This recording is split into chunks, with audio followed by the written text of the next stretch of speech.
My sister posted on Facebook, "Family Christmas, the more the merrier." My kids were the only grandchildren not invited.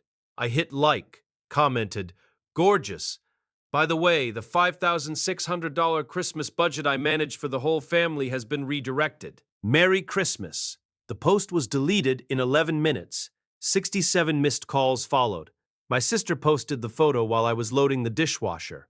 I only opened Facebook because my phone buzzed 3 times in a row. I wiped my hands on a dish towel, tapped the notification, and there it was at the top of my feed. Family Christmas. The more the merrier. The picture was my parents' living room. Same sagging leather couch, same crooked angel on top of the too tall tree, my mom, my dad, my sister, her husband, their 3 kids, my brother, his wife, their 2. All the grandkids, except mine.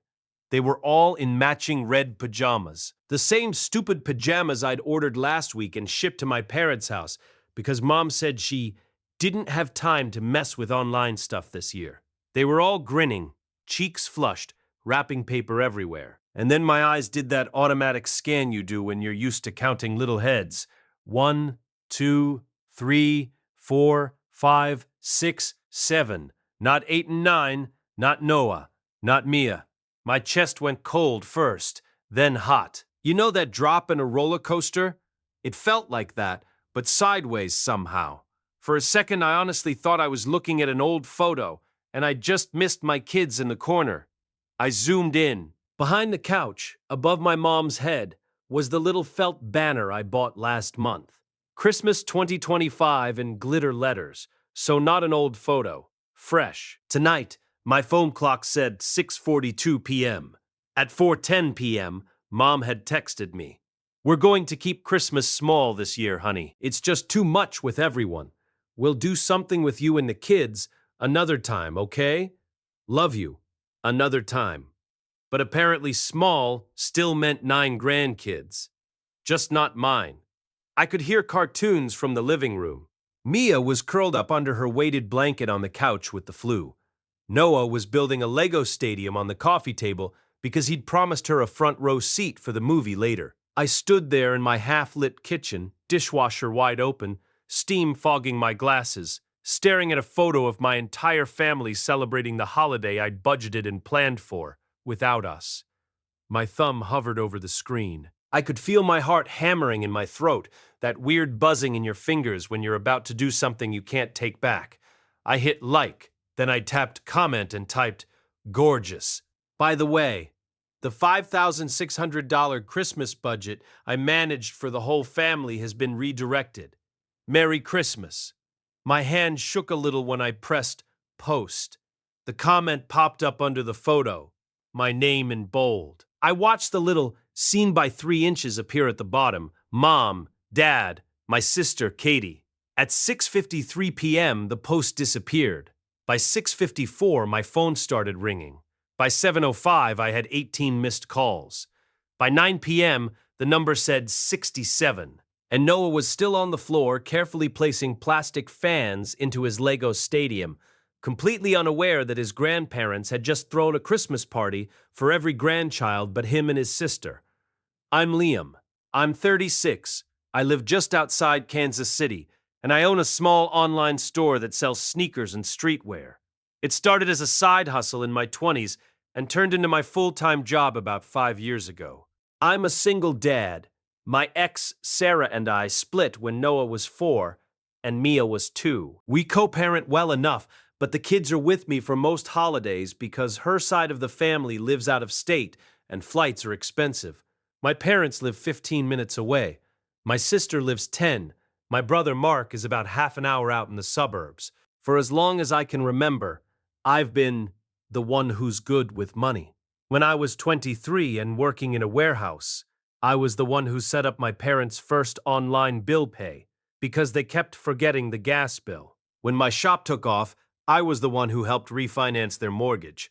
I put in $7,000 to cover closing costs so they wouldn't lose the house. When my brother got laid off right before his second baby was born, I quietly covered their rent for 4 months. $950, $950, $950. My banking app remembers the pattern better than I do. When my sister's car died, I found her a used one on Facebook Marketplace, sent the seller a deposit, and transferred Katie the rest so she could show up with a down payment and save face. No one ever said, Liam, this is too much. The running joke was just that I must be rolling in it with that online thing.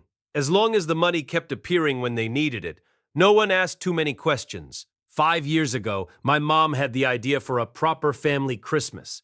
Not the usual shuffle between houses, not the paper plates and store-brand ham. She wanted a cabin, real snow, a Hallmark movie week, as she put it. She said it with this dreamy little sigh at my kitchen table while Mia tried to feed yogurt to her stuffed unicorn. We never did that for you kids, she said. We could do it right with the grandkids. Mom is good at guilt, and I'm good at spreadsheets. So the Christmas budget was born. We opened a dedicated Holiday Club savings account at my bank. I did the online forms, set up the automatic transfers, and put myself as manager because, quote, you know how all that works, Liam. The plan was simple. Each adult, me, my parents, my sister and her husband, my brother and his wife, would transfer $50 a month into the account. That made $300 a month, $3,600 by Christmas, enough for a cabin rental, nicer food, and some extra gifts for the kids. The first year, everyone did it for about 3 months. Then Katie's transfer bounced one time and just never restarted. Then Dad called to say he didn't want to be set up with all that online nonsense and started handing me $50 bills whenever he remembered. Mark's payments turned into, can I catch up next month? Pretty fast. I didn't want anyone to feel like they were failing. I didn't want awkward conversations about who paid what, so I made up the difference. The family Christmas budget was technically jointly funded, but each year when I closed out the spreadsheet in December, my name sat next to 70–80% of the total. The cabin deposits came from my card. The Walmart runs for food and decorations, my card. The matching pajamas with the little reindeer on them that all the kids wore in last year's photo, my card. The gift cards from all of us that my parents handed out to neighbors and the pastor, and that one uncle they still feel obligated to invite, my card. I told myself I didn't mind. I make decent money. The store does well. I work weird hours, but we're okay. Besides, I thought, this is what family does. The one who has more helps more. That's what I kept telling myself while I transferred another $400 into the Holiday Club at midnight on a random Tuesday. What stung wasn't even the money. It was how little my parents tried with my kids in return. Noah is 11. He's talkative with people he trusts, but with my family, he goes quiet, sits on the edge of the couch like he's trying to take up less space. He remembers every score from every Chiefs game, but somehow my dad can never remember his grade in school. Mia is 8. She's small, soft-spoken, the kind of kid who apologizes when you bump into her. She draws constantly. There's always marker on the sides of her fingers. She writes little comics and tucks them into people's bags without telling them. My parents love being grandparents to my sister's kids. There's a wall in their hallway with school portraits and crafts. Mark's kids get entire cork boards. Katie's kids have framed collages. Noah has one faded kindergarten photo in a cheap frame behind a fake plant. Mia's preschool handprint turkey is hanging behind the door to the laundry room. Last year at the cabin, my parents made stockings for all the grandkids to hang above the fireplace. When we arrived, there were 7 names in glitter glue. Someone had used N and M on the 8th stocking like they didn't want to waste space on 2 more names. Mom laughed when I saw it. We just weren't sure which one's older, she said, even though Noah has been older by 3 years since the day he was born. Little things, little cuts. I told myself they didn't mean anything. I told myself if I kept showing up, kept paying, kept smoothing things over, they'd eventually see Noah and Mia the way they saw the others. Then this fall, things started shifting. In September, Dad called and asked if I would co-sign a loan so he and Mom could finally remodel the kitchen. The house will be yours someday anyway, he said. Think of it as investing in your inheritance. I told him no. I just had to replace the roof on my own house. I was still catching up on inventory for the shop. Plus, lending is one thing. Co-signing a loan in my name is another. Dad went quiet on the phone in that way that feels louder than yelling. Must be nice to be able to say no, he said. Some of us don't have that luxury. 2 weeks later, Mom asked if I could bump my Christmas contributions just this once because Katie and Mark were struggling. We'll pay you back, she said. You know how it is with the little ones. I'd already increased my transfer to cover 2 months that bounced. I said no again. After that, the little digs started. When I suggested a cheaper cabin this year so we weren't stretching, Mom joked that some people forget where they came from once they get a few online orders. When I couldn't make it to a random Sunday dinner because Noah had a soccer tournament, my brother texted, "Must be nice to pick and choose which parts of the family you show up for." I ignored it. I kept making the transfers. I kept managing the spreadsheet. The holiday club balance climbed. By the first week of December, we were sitting at $5,600. Cabin booked, grocery budget set, money earmarked for gas and a sled hill, and overpriced hot chocolate. And then Mom called. I was restocking beanies in the garage. It was cold enough that I could see my breath, phone wedged between my ear and shoulder while I taped boxes. She sounded tired. That soft, wounded voice she uses when she wants me to lean in. "Sweetheart, I talked to your sister and your brother," she said. "With everything going on, we think it's best to keep Christmas small this year. Just whoever's closest. Traveling is too much. The cabin is just a lot." I froze. "Okay, what does small mean?" "Well, you know," she said vaguely. "Katie's kids, Mark's kids, us. You've got the kids half the week, right? You can do your own Christmas at home. We'll do one with you in January, maybe. Spread it out, make it special." I stared at the row of shoe boxes in front of me. "Mom," I said slowly, "are you uninviting me and the kids from Christmas?" She tutted like I was being dramatic. "Don't say it like that. We're just simplifying. It's not fair to ask everyone to do the big thing every year. The grandkids here will wonder where we are if we skip." "The grandkids here," I repeated. She must have heard something in my voice because she rushed to fill the silence. "And of course, we're still doing presents," she added.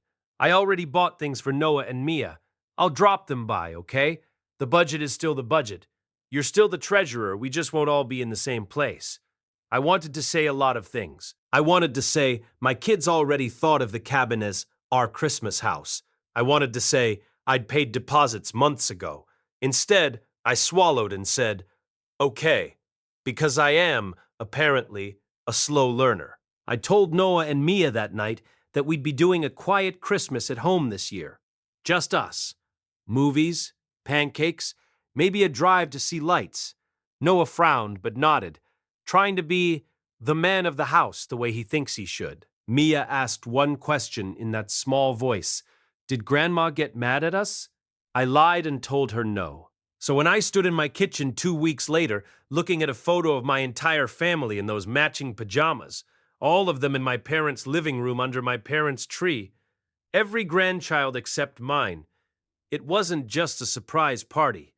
It was a message. They hadn't simplified anything. They had just cut us out. The $5,600 I'd spent a year building so everyone could have a magical week, it was paying for a magical night for 7 kids while my 2 watched Home Alone on my secondhand couch. I felt something in me click into place. Not a snap. More like a switch that had been hovering between on and off for 5 years finally moved all the way. I typed the comment, I posted it. Then I did the thing that actually mattered. I wiped my hands, closed the dishwasher, and sat down at the little desk in the corner where I do my bookkeeping. My laptop was still open from the morning. I logged into the bank. The Holiday Club account popped up. Big bold numbers I'd been proud of a week ago. Available balance, $5,617.24. I clicked transfer.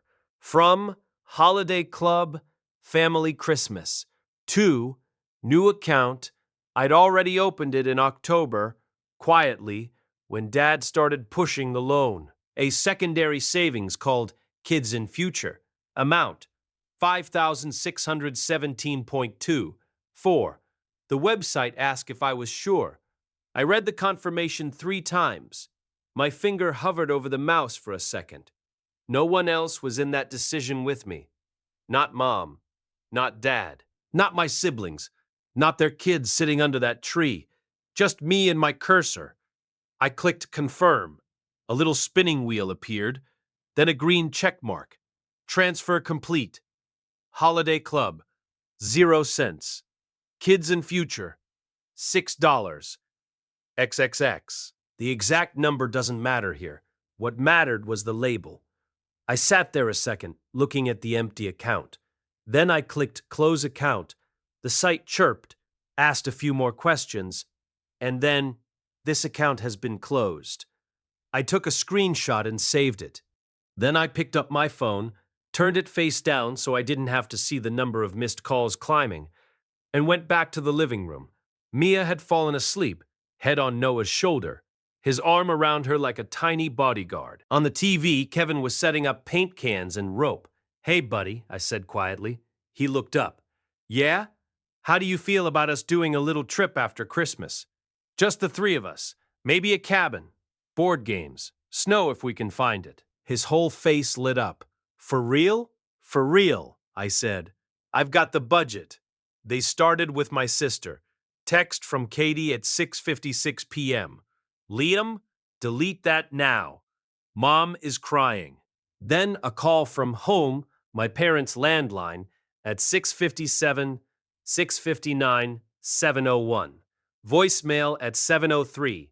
Mom's voice high and panicky. "Liam, what are you doing? This is not funny. Take that comment down. We need to talk about this like adults." Another from Dad at 7:08. "You're making a scene over Facebook. Don't be childish. Call me back." I didn't. At 7:20, Katie again. "You're seriously going to ruin Christmas over one photo? Grow up." Then, a minute later, "Also, you can't just move everyone's money. That's illegal." I actually laughed at that one. Everyone's money, out of that $5,617.24, I counted maybe $600 that wasn't mine. Maybe. The rest were deposits I'd made, transfers I'd covered, little top-ups I'd thrown at the account every time my parents called saying, "We're a little short this month, can we skip it?" The next morning they upgraded from texts. There was a pounding on my door at 9 a.m. sharp. I was in sweatpants and one of my own hoodies, hair a mess, coffee half drunk on the counter. The kids were in the living room watching some Christmas baking show. Mia wrapped in a blanket, Noah trying to guess who would be eliminated. I peeked through the peephole. My parents were on the porch. My mom in her puffy red coat. My dad without one, like he'd left the house too fast to grab it. Katie stood on the sidewalk behind them, arms folded, expression tight. I opened the door only because I didn't want them waking the whole neighborhood. Mom pushed past me into the hallway like she still lived there. "Liam, what is going on?" she demanded. "What was that little stunt on Facebook?" Dad stayed in the doorway, jaw clenched. Katie hovered, eyes on her phone like she was ready to record things if it went her way.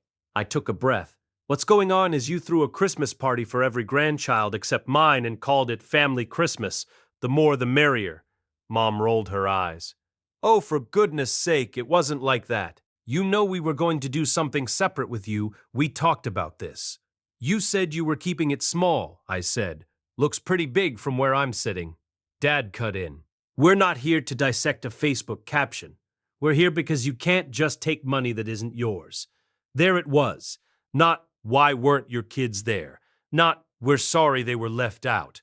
The focus laser pointed back to the one thing they thought might move me. The money. I leaned against the wall, keeping my voice steady. "The Holiday Club account is closed," I said. "The money I put in is now in an account for Noah and Mia. The rest of you will need to sort your own plans out from now on." Mom's mouth fell open. "Liam, this is so dramatic. We told you it was a logistical thing. We only have so much space. The kids have different schedules. Katie's in charge of the school plays. Mark is working. You fit 9 grandkids into that living room just fine," I said quietly. "You just didn't want to fit in 2 more. Her cheeks flushed. "That's not fair. You know your kids can be a lot. Mia's always sick. Noah gets overwhelmed. We didn't want them to feel left out if we couldn't give them the same attention. I think that was the moment I stopped hoping they'd ever hear themselves. Behind her, Mia peeked around the corner, eyes wide. Noah's hand landed on her shoulder, protective. They felt left out, I said. Mission accomplished. Katie jumped in then, voice sharp. You know what? This isn't even about the kids. This is about you punishing mom and dad because you said no to one stupid loan. I looked at her.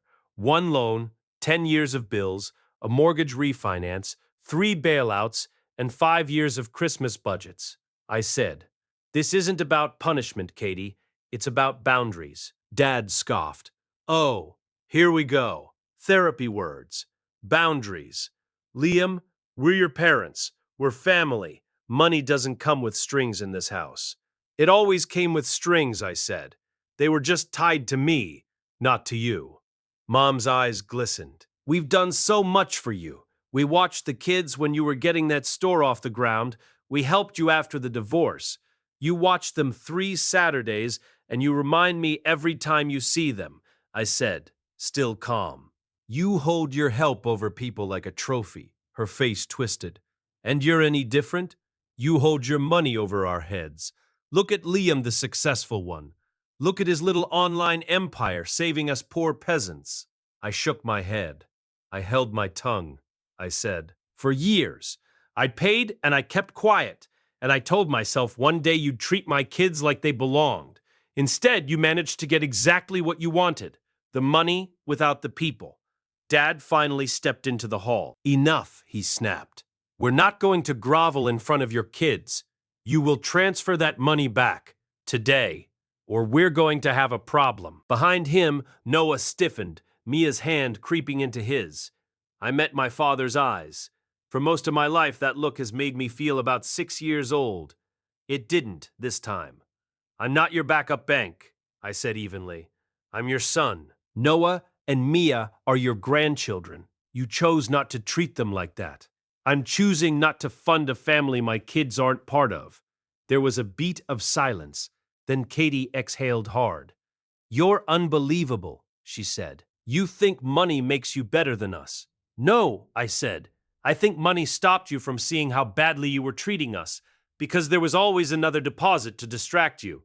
Mom wiped at her eyes. You're going to regret this, she said, voice trembling. You're going to wake up one day and realize you threw away your family over a Facebook post. I opened the door and stepped aside. Maybe, I said. But I'm not going to wake up and realize I kept paying people to hurt my kids. Dad muttered something under his breath I didn't catch. They shuffled out, Katie snapping a photo of my house like she needed proof she'd been there. I closed the door, locked it, and rested my forehead against it for a second. My hands finally started shaking. From the living room, I heard the baking show host announce, "And our star baker this week is?" Noah's voice floated down the hall. Dad? I straightened, wiped my eyes with the back of my hand, and walked back in. You okay? He asked quietly. I am now, I said. How about pancakes for lunch? Mia brightened under her blanket. With chocolate chips? With chocolate chips, I said. The fallout didn't stop at my front door. In the next 48 hours, I was called selfish, manipulative, dramatic, ungrateful, heartless, and, my favorite, brainwashed by Instagram therapists. Mark sent a carefully worded text about how he understood my feelings, but thought I overreacted and should separate the money issue from the emotional one. Mom sent a long message about how she'd never expected her own son to abandon her at Christmas.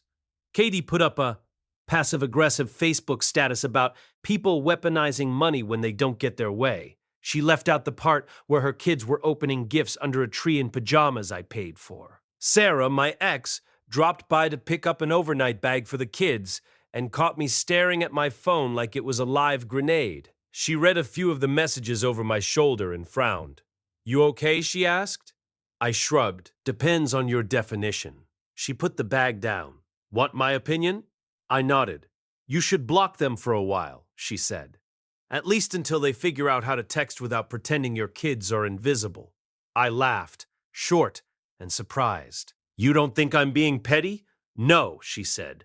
"I think you finally stopped paying the cover charge for a party you're not allowed into." That line sat with me. That night, after the kids went to bed, I muted the family group chat, set a filter so calls from my parents went straight to voicemail, and went back to the travel site I'd opened in my browser. There was a small cabin 3 hours away in a state park. Nothing fancy.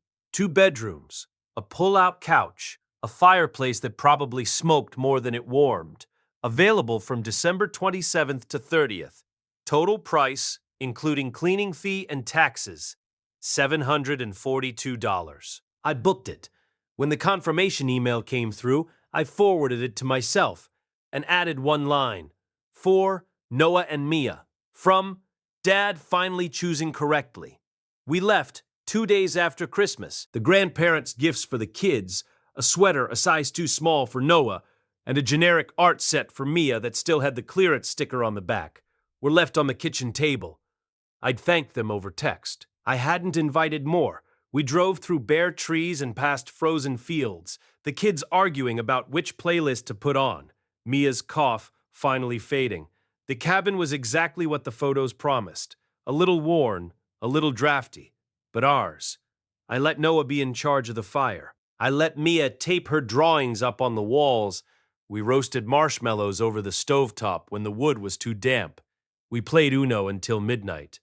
We watched movies with glitchy Wi-Fi and laughed when everything buffered at the worst possible moment. On the second day, my cousin Becca texted me. Saw Katie's drama post. For what it's worth, I think you did the right thing. Is there room for 2 more at your cabin tomorrow? My kids are bored to death listening to your aunt and uncle fight about gravy. Becca lives an hour away from my parents, but has always kept a foot slightly out of the family circus. I looked at the kids, who were arguing over who got the last packet of hot cocoa mix. "Yeah," I typed back. "Come up. Bring marshmallows if you have any." She arrived the next afternoon with her 2 boys, a trunk full of mismatched board games, and a cooler of leftovers. The kids took approximately 4 minutes to decide they were best friends. At one point, I caught Noah watching Mia and Becca's youngest build a fort out of couch cushions. His shoulders were relaxed.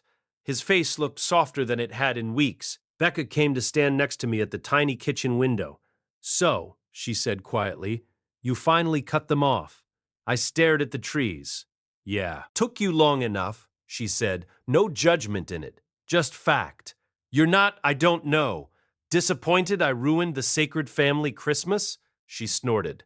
"Liam, they've been ruining it themselves for years. You just took away the open bar." We both laughed. That night, as the kids fell asleep in a tangle of blankets on the floor, Becca and I sat at the little table with mugs of spiked cocoa. "They're telling everyone you're punishing them," she said. "Saying you're letting money come between blood." I took a sip, let it burn a little on the way down. "I'm not punishing them," I said. "I'm protecting my kids." Becca nodded. "There's a difference," she said. "Some people just don't want to see it." By the time New Year's Eve rolled around, the noise from my parents had quieted. I knew from secondhand screenshots that Mom had called a few other relatives to vent. I knew Katie had told anyone who would listen that I'd lost it over a dumb misunderstanding. I didn't respond to any of it. On December 31st, I set up a folding table in my dining room, covered it with a cheap plastic tablecloth with fireworks on it, and laid out snacks the kids picked themselves. We invited Becca and her boys, plus one of Noah's friends from school, whose parents were working late. At 11:45 p.m., we pulled out party hats and those little paper blowers that make too much noise. I'd left 2 chairs at the end of the table, pushed slightly back. Not in hope exactly, more as a quiet acknowledgement of what wasn't happening. No one sat in them, and for the first time, I didn't spend the night staring at the door wondering if my parents would change their minds.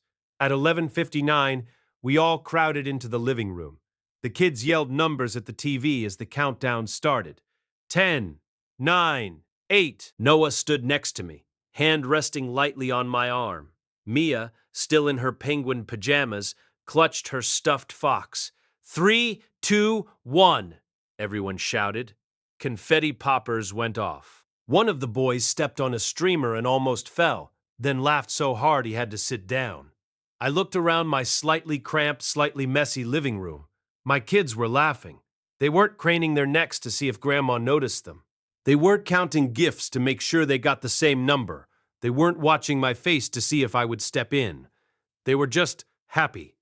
After midnight, after Becca bundled her sleepy kids into her car and Noah and Mia were in bed, I stood alone in the quiet house for a minute. On the fridge was a drawing Mia had done that afternoon. Our little house, 3 stick figures holding hands in front of it. Fireworks above, a dog she desperately wants at the bottom, labeled Someday. At the top, in her neat, careful printing, she'd written, Our Family.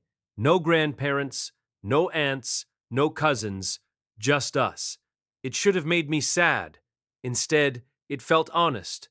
I took a magnet shaped like a sneaker, one of the promo items from my store, and pinned the drawing right in the center of the fridge door. Then I went to bed. I know there will be more fallout. There always is with my family. There will be birthdays and anniversaries and holidays where my phone buzzes with messages about how stubborn I am, how much they miss the money, how much they miss the version of me who never said no. Maybe one day they'll actually miss me. Maybe they won't. But I finally understand something I should have understood the first time my kids were treated like extras in their own family story. My job isn't to keep my parents comfortable.